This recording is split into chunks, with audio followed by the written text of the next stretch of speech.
Llandudno, a seaside resort town in North Wales, is like many other locations with an active lifeboat service, but Llandudno is different. It had the distinction of being the only lifeboat station some distance from the shoreline.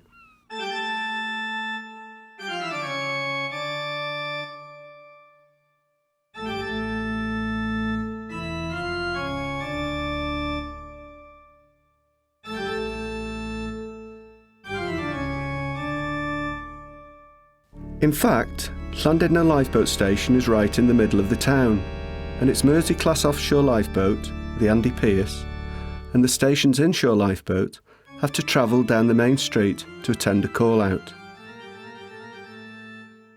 When the lifeboat service was established in Llandudno in 1861, there was a need to service the West Shore and North Shore beaches.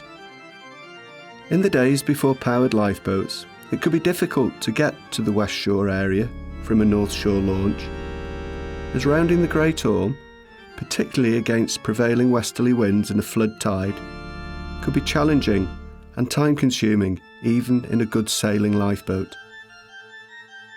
The station's original boathouse was by the railway station and even further into the middle of the town, the theory being that the lifeboat could be transported by rail to other launching locations by train, although there is no record that this ever happened. The station moved to Lloyd Street in 1903. The solution was to put the boathouse slap in the middle of town, equidistant from both the north and west beaches. However, that required an unusual launch process. In 1903, when the current boathouse was built, this meant hauling the boat on a carriage by hand down Lloyd Street to either shore to be launched, a distance of well over a quarter of a mile. The use of horses had been discontinued in 1899 due to a shortage and the time taken to bring them to the station. Today, as we will see, the process is a challenge at times due to traffic and pedestrians. Here we see the Andy Pearce, a 38-foot lifeboat, being transported down Lloyd Street towards the promenade. When this occurs for public events, exercises or service calls, some 35 times a year, the residents and local businesses all know what is happening, given the noise of the tractor's caterpillar tracks, carriage and boat.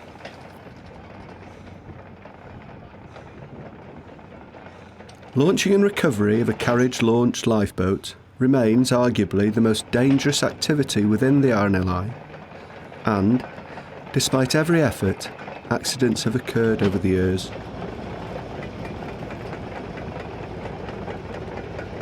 How the boat is launched depends on the state of the tide. If there is water at the slipway, the boat can be launched by gravity through the release of chains securing the boat to its carriage, with the coxswain making the decision on the best position for the boat. At night, and with a heavy surf running, this is no mean feat, and it is crucial that the chains are released simultaneously. When there is no water at the slipway, the lifeboat is launched from a horizontal position on the beach using a process known as falls.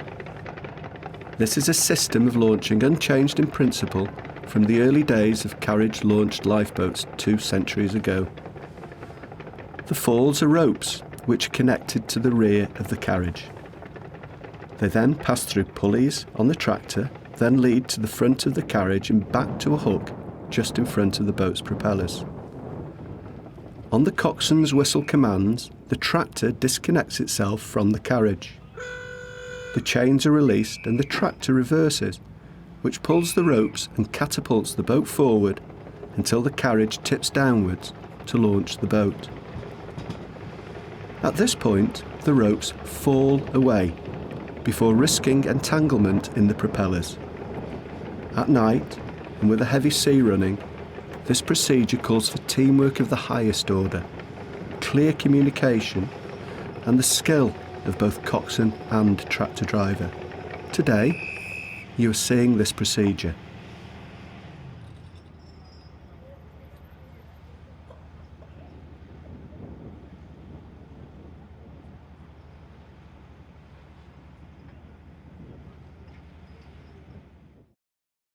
Historically, the launching and recovery of lifeboats has been a challenge, as this was usually being done in bad weather. No two lifeboat stations are the same, but at Llandudno the method of launching by carriage and recovery using skids has always been used. The lifeboat is deliberately grounded, either on the concrete slipway or on the beach. The beach has the disadvantage, particularly in latter years, of rocks and stones amidst the sand, risking damage to the equipment. Today, we're seeing a slipway recovery. The thump of the boat's bow hitting the concrete might seem unnatural, but the Andy Pearce is designed for this. Even in good weather, it calls for the skill and the experience of the coxswain to approach at the right speed to maintain steerage way, yet cause the boat to ground firmly but without damage. Again, in heavy weather, and especially at night, it calls for great skill, experience and concentration to do this safely and enable the winch wire to be secured quickly so the boat can be hauled clear of the surf. It is at this point that the head launcher takes over responsibility from the coxswain and directs all the recovery operation using his team of shore helpers. Long, thick and heavy rubber planks, known as skids, are used to facilitate the recovery. Till relatively recent times, these skids were of timber. The skids will already have been laid in readiness, but as we can see, they are moved as the boat is hauled up the slipway until a level position is reached. Here, the boat is washed down thoroughly to remove salt water. Meanwhile, the tractor moves to the rear of the boat to winch it back onto its carriage. The boat is secured to the carriage with the retaining chains once again. Everyone goes about their tasks in a quiet, efficient manner, as directed, but it still takes well over half an hour before the boat can start its return journey to the boathouse.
And so, the last boathouse in town finally closes its doors. After 114 years of the 156 years of the station's history, safeguarding local mariners in the Llandudno area. But, as one door closes, another opens at the new boathouse in Craigydon with its new, state-of-the-art Shannon class lifeboat.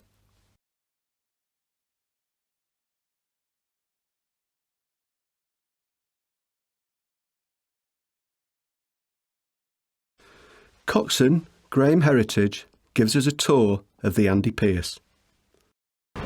Hello, my name is Graham Heritage and I'm the current coxswain of Llandudno all-weather lifeboat. I've been a volunteer crew member since 1988, and during them times I've served as assistant mechanic and assistant coxswain, and I'm also an ILB helm.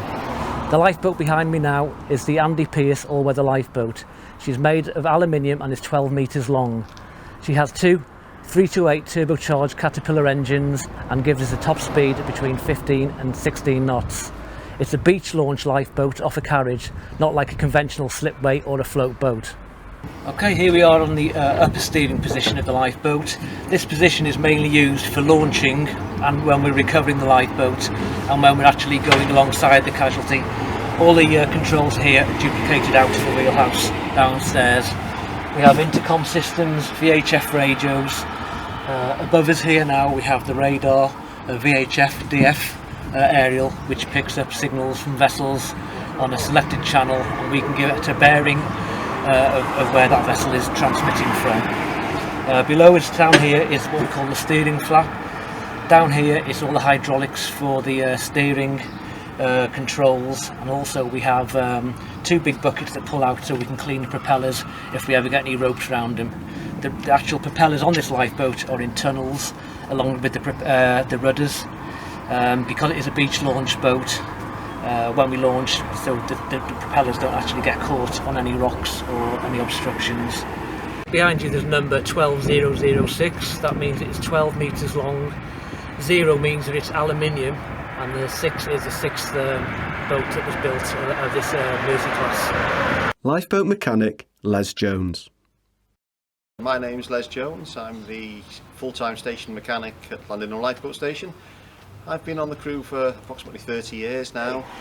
Right, this is the propulsion of the Mersey class. It consists of two Caterpillar 3208 10 litre engines, and they produce approximately 280 horsepower each. Fuel tanks are located underneath the wheelhouse floor, two fuel tanks which hold about 1100 litres. That 1100 litres will give us a range of approximately 140 miles, that's with the boat going flat out. Of course, we very rarely use anywhere near that amount of fuel. Most of our jobs consist of travelling out to the casualty, which may only be 5, 10, 15 miles off, and then generally a slow tow back into harbour. So we've never been in a position where we've had to refuel. We never use that quantity of fuel. The RNLI have a very good planned maintenance system, and I do all of the maintenance on these engines. We do have some specialist guys come in once every 6 months to do special work on the engines, but it's a continual rolling process of planned maintenance. So we have weekly planned maintenance, which would be the sort of planned maintenance you do on any engine, be it your car or a generator or anything. That would be checking levels, oil levels, this type of thing. We do oil sampling, where the oil samples are sent off for testing, and we get results back that will tell us any wear in the engines. There's lots of stuff on marine engines, things like anodes to prevent corrosive wear on the engines. That's all part of the planned maintenance system, but it just doesn't encompass the engines. There's a lot more to it. There's the shaft, the stern gear, the steering gear, all of the hydraulic systems. Lots of these systems are duplicated, so that if, for instance, we were to lose the alternator on the starboard engine, we can use the alternator off the port engine to power both sets of batteries by switching over. There's a very complicated bilge system for pumping all the different compartments. So there is quite a lot of work involved maintaining it all. I always plan that if we have a service call or an exercise, that it's going to take me 2 to 3 days of work to get the boat back up to the standard that it was prior to the launch, to get everything cleaned back up and running through all of the equipment to make sure everything's up to standard. This is the survivor's cabin. The idea of this is that there's a hatch just above my head here, and that goes straight up onto the foredeck. The idea being that the lifeboat could come alongside a ship. We would have a couple of our crew up on the foredeck, and as we take the casualties off the ship, they can come straight down into the survivor's cabin. There's 10 seats here. Each seat has seat belts. They can be strapped in. We have communications between the survivor's cabin and the wheelhouse. So we would leave a crewman in here, ensuring that all of the casualties were all right. And if he had any problems, he can call up to the wheelhouse, and we can come down and assist them if there's any problems. It's really not a good place to be. So even our own crew start to feel very ill very quickly if they're in this cabin. There's no, of course, as you can see, there are no windows. You can't see out. It's really not a nice place. But like I say, I suppose it is actually a lot better than being in the water. But I don't know. So here we are in the wheelhouse of the Mersey class lifeboat. It's a self-righting capability lifeboat, and it's the actual air in the wheelhouse here that helps the lifeboat roll over and come back up. So when we're at sea at all times, the rear door must be shut and the crew members sit in the seats. If in the eventuality of a capsize, the lads weren't strapped in and the boat capsized, they'd end up on the ceiling and the boat wouldn't roll back over. So it's very important that it's a well airtight ceiling here. It can get very hot, as you can imagine, with these big engines here behind me. We do take our life jackets off in the wheelhouse, but normally we've got our yellow gear on in case we have to dash up on deck quickly. So we just grab a life jacket and go up. Up here now, just a few controls. This is the receiver for the VHF aerial that I showed you on the back. That will scan round until it locks on a position, and it will give us the degrees that the casualty is bearing from us. We also have a helm indicator that shows us what position that the rudders are on, and the one on the left there now, that will give us speed and the depth of the water that we're travelling over. And the light, this machine here now, we've got actually what we call trim tabs on the stern of the boat. They're like hydraulic rams that will push the boat down into the water, so the boat will either rise up or you can have the bow down. So it all depends what kind of a sea you've got following, how you control them different instruments there. Throttle controls, capsize switches. If the boat does capsize or turn over, solenoid valves in the engine room will put the engines from full ahead right back down to idle. So from the coxswain's position we can just re-engage them to give us full power on the engines again afterwards. A few mascots here that we've had on the boats for years. The Womble even came off the old Lily Wainwright, the lifeboat before, the Andy Pearce. So they always go with us wherever we go. Got your general gauges, warning, oil temperatures, oil pressures, amp meters above here. We also have a fire emergency system there for primary and secondary discharge of the fire extinguishing system into the engine room if ever it should go on fire. We've got the radar here that can pick up targets, and if we actually plot them on the radar, it will give us a position on the laser plotter behind us. So we mark the target, press the button, and wherever it is on there, it will show up on the laser plotter as well. We've got the depth sounder for Uno here. We got GPS navigator there and here. This is integrated with the laser plotter. Although we have all this bit of kit, we still like to use basic chart work as well. So we will put positions on the chart every 12 minutes or whenever's required. So if everything does go wrong, we can go back and say, well, 6 minutes ago we were here or we were there. But we like to keep the basic chart work in play. My furthest job with this lifeboat was when I was deputy coxswain, and we went 30 miles out to a yacht called the Odyssey. She was coming back from the Isle of Man to Conwy, and a fishing boat had got all its nets tangled up on the seabed and let them go. It had buoyed them, but this yacht didn't see the buoys and sailed right through them. Got caught round the rudder and the propeller, and she was virtually just stuck to the seabed.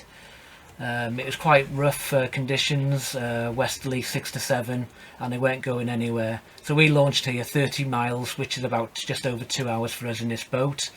Got alongside them, I managed to put a crew member on board, Tim James, who is now one of my assistant coxswains, with some cutting gear, and after about 1.5–2 hours he managed to cut all the gear free.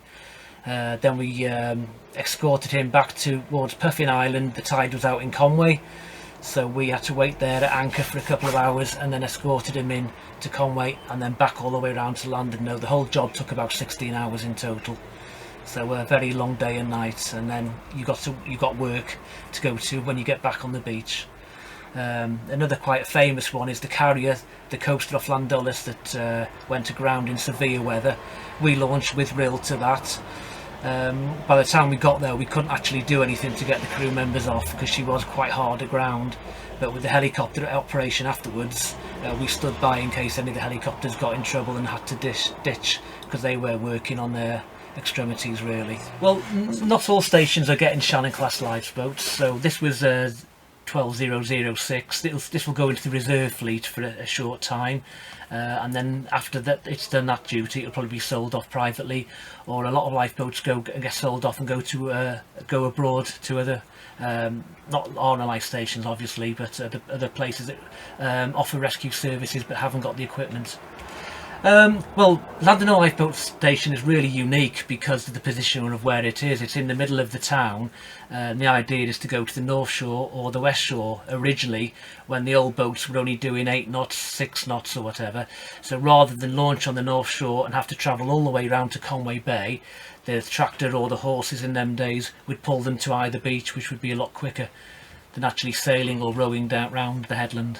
This is the only in the middle of the town. I think Bridlington is up a street, but it hasn't got the distance that we have to go here.